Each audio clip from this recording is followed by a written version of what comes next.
അങ്ങനെ ദേവയാനി എല്ലാ സത്യങ്ങളും അറിഞ്ഞ് ആകെ കൂടെ സങ്കടത്തിലായിരിക്കും.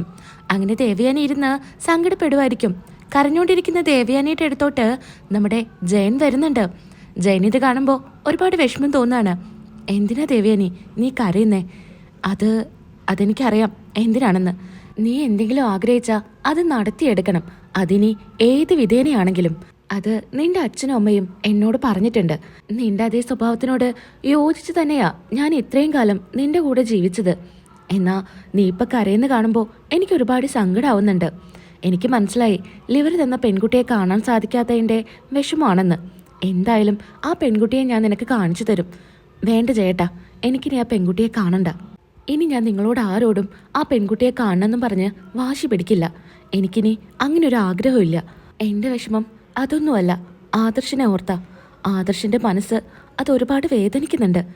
അവൻ്റെ വേദനയെല്ലാം മാറാൻ അവൻ്റെ ഭാര്യയെ തിരിച്ചു കൊണ്ടുവന്നാൽ മതി. അതിന് നീയൊന്ന് വിചാരിക്കണം. നമുക്ക് ആകെ കൂടെ ഒരു മോനല്ലേ ഉള്ളൂ. അവൻ്റെ സന്തോഷത്തിന് വേണ്ടി നമുക്കൊന്നും ചെയ്യാൻ പറ്റിയില്ലെങ്കിൽ അതല്ലേ ദേവയാനി ഏറ്റവും വലിയ സങ്കടം. നയനമോള് തിരികെ എത്തിയാൽ നമ്മുടെ മോൻ്റെ എല്ലാ സങ്കടങ്ങളും മാറും. നീ നയനയെ ഒന്ന് വിളിച്ചാൽ മാത്രം മതി.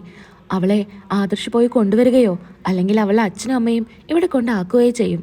ചേട്ടാ, നയനയ്ക്കറിയോ എനിക്ക് ലിവർ തന്ന പെൺകുട്ടി ആരാണെന്ന്? ആദർശ് നയനയുടെ അടുത്ത കാര്യങ്ങളെല്ലാം പറഞ്ഞു എന്ന് ഞാൻ ചോദിച്ചിട്ടില്ല. നയനയോട് ആ കുട്ടിയെക്കുറിച്ച് ചോദിക്കാനാണോ? ഞാൻ പറഞ്ഞല്ലോ ചേട്ടാ, എനിക്കിനി ആ കുട്ടിയെക്കുറിച്ച് അറിയണ്ട എന്ന്. പിന്നെ ഞാനെന്തിനാ ചോദിക്കുന്നേ എന്നും പറഞ്ഞ് ദേവിയനെ അവിടെ നിന്ന് എഴുന്നേക്കാണ്.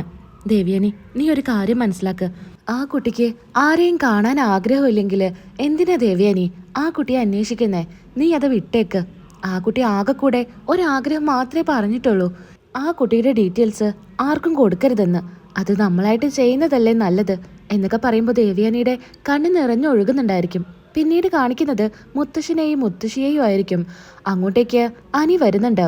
അനി മുത്തശ്ശൻ്റെ അടുത്ത് ചോദിക്കുന്നുണ്ട്, അല്ല മുത്തശ്ശ, എന്താ എന്നെ കാണണമെന്ന് പറഞ്ഞ്? എന്താ നിന്റെ പരിപാടി? അനാമിക മോളെ തിരികെ കൊണ്ടുവരണ്ടേ? മുത്തശ്ശ, ഞാൻ എന്തായാലും അവളെ വിളിക്കാൻ പോകുന്നില്ല. അവൾ ചെയ്തത് വലിയ തെറ്റാ. മുത്തശ്ശി പറയുന്നുണ്ട്, മോനെ ദേവി, എനിക്ക് ഒരുപാട് സങ്കടമുണ്ട്. പ്രത്യേകിച്ച് അനാമിക മോള് തിരികെ വരാത്തതിൽ ഞങ്ങൾക്കും അതുപോലെ തന്നെ സങ്കടമുണ്ട്. നീ വിളിച്ചോണ്ട് വാ. അതെ അനി, നയനമോളോട് അനാമിക ചെയ്തത് വലിയ തെറ്റാ. അതൊക്കെ നമുക്കിപ്പോൾ പൊറുക്കാം. അതുമാത്രമല്ല മുത്തശ്ശ, ഞാൻ പറഞ്ഞില്ലേ നന്ദുവിൻ്റെ കാര്യം. അതിനു പുറകിലും അവൾ അച്ഛനും അമ്മയും തന്നെയാ. നന്ദുവിനോട് ഏറ്റവും കൂടുതൽ ദേഷ്യമുള്ളത് അവർക്കാ. തക്ക സമയത്ത് ഞാനും ആദർശേട്ടനും നന്ദുവിനെ രക്ഷിക്കാനായിട്ട് എത്തിയില്ലെങ്കിൽ അവളിപ്പോൾ ജീവനോടെ ഉണ്ടായിരിക്കില്ല. അവർ കെട്ടി തൂക്കിയേനെ. എന്തിനാ മുത്തശ്ശ അവളെ വിളിച്ചോണ്ട് വരുന്നത്? അതിൻ്റെ ആവശ്യമുണ്ടെന്ന് എനിക്ക് തോന്നുന്നില്ല. അനി, ഈ കുടുംബത്തിലെ മരുമക്കള് സ്വന്തം വീട്ടിൽ അങ്ങനെ പോയി നിൽക്കാറില്ല. ഇനി അങ്ങനെ പോയി നിന്നാലും ഡിവോഴ്സ് ആയിട്ടൊന്നുമില്ല. അത് നീ മനസ്സിലാക്കണം. നമ്മൾ ഓണത്തിനും വിഷുവിനും പെരുന്നാളിനൊക്കെ ഒരുപാട് പരസ്യങ്ങൾ ചെയ്യുന്നുണ്ട്. കോടിക്കണക്കിന് രൂപ കൊടുത്താ നമ്മളത് ചെയ്യുന്നത്. അതുകൊണ്ടൊക്കെ തന്നെ നമ്മുടെ കുടുംബവും ഒരു സെലിബ്രിറ്റി കുടുംബം തന്നെയാ. ആർക്കെങ്കിലും എന്തെങ്കിലും ഒരു പ്രശ്നം വന്നു കഴിഞ്ഞാൽ അത് എല്ലാവരും അറിയും. മോനെ, അറിയുന്നതല്ലേ, മുത്തശ്ശൻ സോഷ്യൽ മീഡിയയിലെ രാജാവാന്ന് തന്നെ പറയാം. അതൊക്കെ എൻ്റെ പാരമ്പര്യമായിട്ട് എൻ്റെ മുത്തശ്ശന്മാരും അച്ഛന്മാരും ചെയ്തു വന്നതാ. അത് ഞാനും നിലനിർത്തുന്നു, അത്രയേ ഉള്ളൂ. ഇപ്പോൾ എൻ്റെ സ്ഥാനത്ത് ആദർശാണെന്ന് മോൻ അറിയാലോ.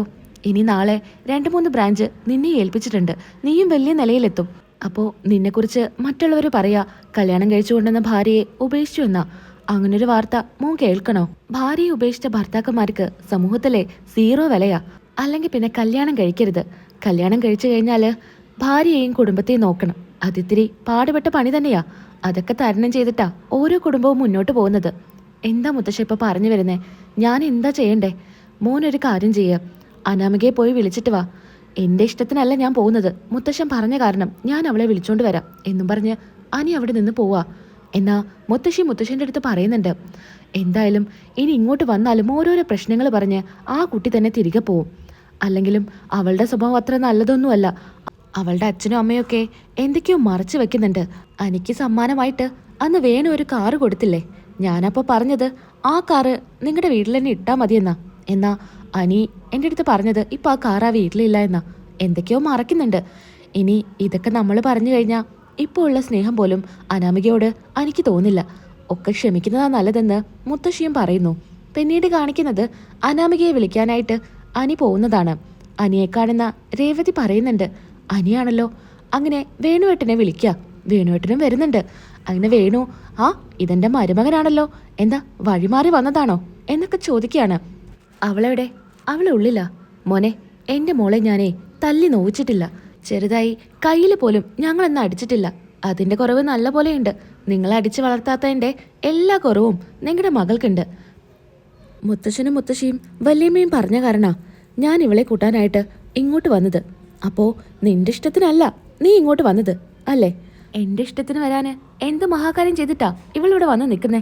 എന്നാ പിന്നെ ഞങ്ങൾക്ക് രണ്ടാമതൊന്ന് ആലോചിക്കേണ്ടി വരും, എന്റെ മോളെ അങ്ങോട്ട് വിടണോ വേണ്ടയോ എന്ന്. എന്നാ രേവതി ഇങ്ങനെ തോണ്ടുന്നുണ്ട്. അല്ല, നീ താലി കെട്ടിയതാണല്ലോ, നിന്റെ ഭാര്യയാണ്. അപ്പൊ അവളോട് തന്നെ ചോദിക്കാന്നും പറഞ്ഞ് മോളെ വിളിക്കുന്നുണ്ട്. അനാമിക വരുന്നു. മോളെ, നിന്നെ കൊണ്ടുപോവാനാ ഇവൻ വന്നിരിക്കുന്നേ. ഓഹോ, അപ്പൊ ഇവൻ എന്നെ കൊണ്ടുപോവാൻ വന്നതാ? ഒന്ന് ഫോൺ ചെയ്യാൻ പോലും ഇവന് നേരവും സമയവും ഇല്ലല്ലോ. പിന്നെ നീ എന്തിനാ എന്നെ കൊണ്ടുവരാൻ വന്നത്? അത് പിന്നെ മോളെ, അത് വല്യമ്മയും മുത്തശ്ശനും മുത്തശ്ശിയൊക്കെ പറഞ്ഞ കാരണം വന്നതാ. ഓ, അല്ലാതെ ഇവന്റെ ഇഷ്ടത്തിനല്ല.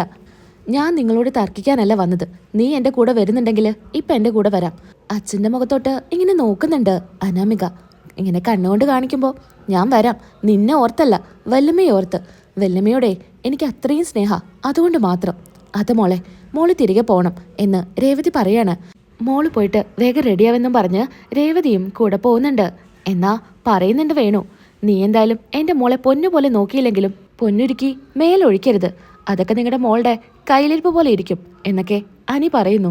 പിന്നീട് കാണിക്കുന്നത് ഗോവിന്ദനും നന്ദുവും ഒക്കെ പ്രതിമകൾക്ക് പെയിന്റ് അടിക്കുമായിരിക്കും. മോളെ, വിഷുവിന് ഒരുപാട് ഓർഡർ ഉണ്ട്. എല്ലാം ഒന്നും എടുക്കാൻ പറ്റിയില്ലെങ്കിലും കുറച്ചൊക്കെ ചെയ്തു കൊടുക്കണം. അങ്ങനെ കനക വരുന്നുണ്ട്. കനക അങ്ങനെ ചായയായിട്ട് വരുമ്പോൾ പറയുന്നുണ്ട്, എന്തിനാ ഗോവിന്ദേട്ടാ ഇതൊക്കെ ചെയ്യുന്നേ? മരുമകൻ പറഞ്ഞിട്ടില്ലേ ഇനി ജോലിയൊന്നും ചെയ്യണ്ടെന്ന്. അതിനെനിക്ക് ഒരു മകളും കൂടെ ഉണ്ട്. അവളെ കൂടെ കല്യാണം കഴിച്ചു കൊടുക്കണ്ടേ? അപ്പം ഞാൻ ജോലി ചെയ്തേ പറ്റൂ. അതിന് ഞാൻ കല്യാണമൊന്നും കഴിക്കുന്നില്ല. എന്നും അച്ഛൻ്റെയും അമ്മയുടെയും കൂടെ ഞാൻ ഇവിടെ തന്നെ ഉണ്ടായിരിക്കും. അതൊന്നും പറഞ്ഞാൽ പറ്റില്ല മോളെ. കല്യാണം കഴിച്ച് നല്ല പോലെ ജീവിക്കണ്ടേ? സംസാരിച്ചുകൊണ്ടിരിക്കുന്ന സമയത്തായിരിക്കും കാറിൽ നിന്ന് ദേവ്യാനി ഇറങ്ങുന്നത്. ദേവ്യാനിയെ കാണുമ്പോൾ കനകയൊന്ന് പേടിക്കുന്നുണ്ട്. ഗോവിന്ദേട്ടാ, മോൻ്റെ അമ്മയാണല്ലോ വരുന്നേ എന്ന് പറയുമ്പോൾ എല്ലാവരും നോക്കുകയാണ്. ദേവ്യാനി കയറി വരുമ്പോൾ ചോദിക്കുന്നുണ്ട്, എന്താ പറയാതെ വന്നേ? എന്തേ, എനിക്കിങ്ങോട്ട് വരാൻ പറ്റില്ലേ? അല്ല, വയ്യാത്ത കാരണം അതുകൊണ്ട് ചോദിച്ചതാ. എനിക്കിപ്പോൾ കുഴപ്പമൊന്നുമില്ല. നിങ്ങളുടെ മകൾക്ക് ഇപ്പം എങ്ങനെയുണ്ട്? അവൾക്കതിന് അല്ല, അന്നല്ലേ പറഞ്ഞത് പനിയായിരുന്നു എന്ന്. ആ, പനിയായിരുന്നു. പനിയും ലോ BP ഒക്കെ ആയിരുന്നു. അതുകൊണ്ടാ അമ്പലത്തിൽ നിന്ന് താങ്ങി പിടിച്ച് കൊണ്ടുവന്നേ. ആണോ? എനിക്ക് അവളെ ഒന്ന് കാണണം. അവള് കുളിക്കുക. ഓ, നീരാട്ടായിരിക്കും. ഇല്ല, ചേച്ചിയുടെ കുളി കഴിഞ്ഞു കാണും എന്ന് പറയുന്നുണ്ട്. മോളെപ്പോഴും പറയും അമ്മ വന്ന് വിളിക്കുമെന്ന്. എന്തായാലും അതിനുള്ള വഴിയെല്ലാം മോൾ ഒരുക്കി തന്നിട്ടുണ്ടല്ലോ. എല്ലാം അറിഞ്ഞിട്ട് തന്നെയാ ഞാൻ ഇങ്ങോട്ട് വന്നിരിക്കുന്നേ എന്നും പറഞ്ഞ് ദേവ്യാനി നയനയെ കാണാനായിട്ട് റൂമിലോട്ട് പോവാണ്. അല്ല ഗോവിന്ദേട്ടാ, ആ പറഞ്ഞതിന്റെ അർത്ഥം എന്താ? ആ, അറിയില്ല. ഇനി ബന്ധം പിരിയാൻ വല്ലതും പറയാനായിട്ടായിരിക്കോ വന്നിരിക്കുക. ആ പൂക്ക് കണ്ടിട്ട് അങ്ങനെയാ തോന്നുന്നതെന്ന് ഗോവിന്ദൻ പറയാണ്. അങ്ങനെ ആയിരിക്കോ എന്നൊക്കെ പേടിച്ചായിരിക്കും കനകയും ഗോവിന്ദനും നന്ദും ഒക്കെ നിൽക്കുന്നത്. അങ്ങനെ നയന എങ്ങനെ മുടി ചീകിക്കൊണ്ടിരിക്കുമ്പോൾ അങ്ങോട്ടേക്ക് ദേവ്യാനി വരുന്നുണ്ട്. പെട്ടെന്ന് നയന ദേവ്യാനിയെ കാണുമ്പോൾ എഴുന്നേറ്റ് അമ്മയോ എന്ന് ചോദിക്കുന്നുണ്ട്. ഞാനിപ്പോൾ വന്നത് നിനക്കറിയാലോ, എൻ്റെ മോന് 1.5 വയസ്സിലാ വയ്യായി വന്നത്. അവനൊരു അസുഖക്കാരനാന്ന് അറിഞ്ഞുകൊണ്ട് തന്നെയാ രണ്ടാമതൊരു കുഞ്ഞിനെക്കുറിച്ച് ഞങ്ങൾ ആലോചിക്കാതിരുന്നത്. ഇതൊക്കെ എനിക്ക് അറിയാവുന്ന കാര്യമല്ല അമ്മേ. അറിയാവുന്ന കാര്യാ. നിന്നെ പറഞ്ഞ് ബോധ്യപ്പെടുത്താനൊന്നുമല്ല ഞാൻ വന്നത്. മക്കളുടെ സങ്കടം കാണാൻ ഒരമ്മയ്ക്കും കഴിയില്ല. വന്നു കയറുന്ന മരുമകള് അവരെ സ്വന്തം മോളെ പോലെ സ്നേഹിക്കാനൊന്നും കഴിയില്ല എന്ന് കരുതി സ്വന്തം മക്കളെ ജീവന തുല്യം സ്നേഹിക്കും. ഒന്നും പ്രതീക്ഷിച്ചിട്ടായിരിക്കില്ല. എന്നാലും അവരെ ഒരിക്കലും കൈവിടാൻ അമ്മമാർക്ക് സാധിക്കില്ല. എൻ്റെ മോനെ ഒരിക്കലും എന്നെ തള്ളി പറയില്ല എന്ന് എനിക്കറിയാം. അവൻ്റെ മനസ്സിൽ നീ തിരികെ അങ്ങോട്ട് വരണമെന്നാ. അതെന്നോട് പറയാത്തത് എൻ്റെ ഇപ്പോഴത്തെ അവസ്ഥ കാരണാ. എന്നാൽ അത് കണ്ടറിഞ്ഞ് അവൻ്റെ ആഗ്രഹം നടത്തി കൊടുക്കേണ്ടത് അമ്മ എന്ന നിലയ്ക്ക് എൻ്റെ അവകാശ. അതുകൊണ്ട് നിന്നെ വിളിക്കാനായിട്ടാ ഞാൻ ഇങ്ങോട്ട് വന്നത്. നീ ഇപ്പോൾ എൻ്റെ കൂടെ അനന്തപുരിലോട്ട് പോരണം. അമ്മേ, അതെന്താ? ഇനി ഞാൻ നിന്റെ കാല് പിടിക്കണോ? എന്നാലേ നീ എൻ്റെ കൂടെ അനന്തപുരിലോട്ട് വരൂ എന്ന് ദേവ്യാനി ചോദിക്കുകയാണ്. സ്നേഹമെല്ലാം ഉള്ളിൽ ഒതുക്കിയാണ് ദേവ്യാനി നയനയോട് ഇങ്ങനെയൊക്കെ സംസാരിക്കുന്നത്.